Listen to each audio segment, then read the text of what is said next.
Hello and welcome to the This is Xbox Game of the Year Awards. For the category of Puzzle Game of the Year, the winner is The Witness.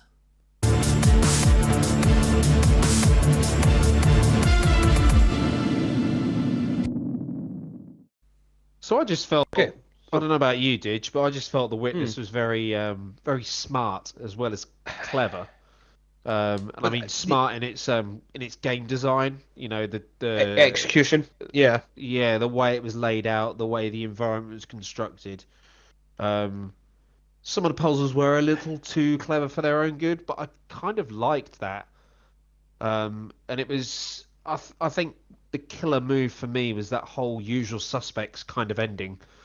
That when the ending rolled around and the penny dropped, and in some cases didn't drop for some people, it just changed your whole entire perception of the world. But even if the penny didn't drop, it was still a fantastic puzzle game, which is what I really liked. See, to me, it like I say, it felt so accomplished. It did exactly what it wanted to do. It was well polished. It was complete.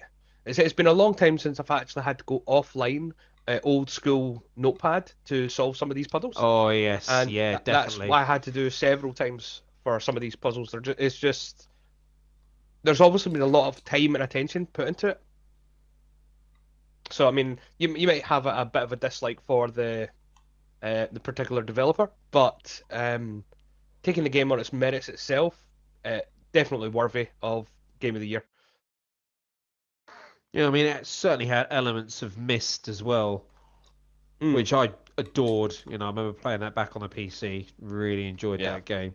I mean, I know that the whole premise of The Witness was essentially the same mechanic for the puzzles, but again, another reason why I loved it so much. You know, a very simple mechanic that they kind of twisted as the game went along and made it more complicated, and yet seemed to remain fresh. It didn't feel like the same easy puzzle. It felt quite devious in places. Yeah, and the mechanics never got boring. That's the thing that amazed me, and it never got to the point where you go, "Oh God, this again." I never had that feeling. I actually like Jonathan Blow as a developer, so I'm pleased to hear that it's good.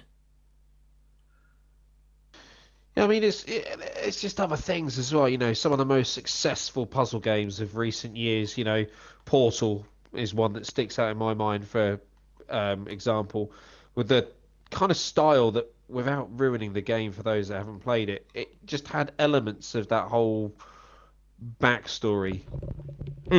Did you know what I'm on about, don't you? Yeah, exactly. And I think with that theme that we were talking about earlier, the fact that there was just iterations on the same mechanics, the same way Portal iterated on the same mechanics, was enough to keep it fresh throughout the entire course of the game. Even if you didn't complete it in its entirety, there's enough in there for everyone to enjoy, as far as I'm concerned, if you enjoy puzzle games. I mean, and it was, if you did see the secret ending, then it was, I just thought it was fantastic. It was this live action weird ending, but it just felt like it really rounded off the game for those that kind of got it, kind of thing. Yeah.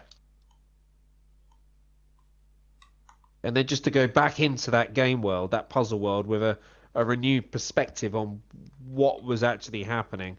I mean, there was bits of it that I kind of got before I saw the ending and everything clicked. I did spot a few of these. Again, it's hard to say without ruining it. I did spot a few of these things, but the ending just kind of gave it all meaning. It's just very, very clever. Really clever. Yeah. You know, it was the kind of game that I finished and I wanted to give the bloke a round of applause. You know, I just thought it was that well put together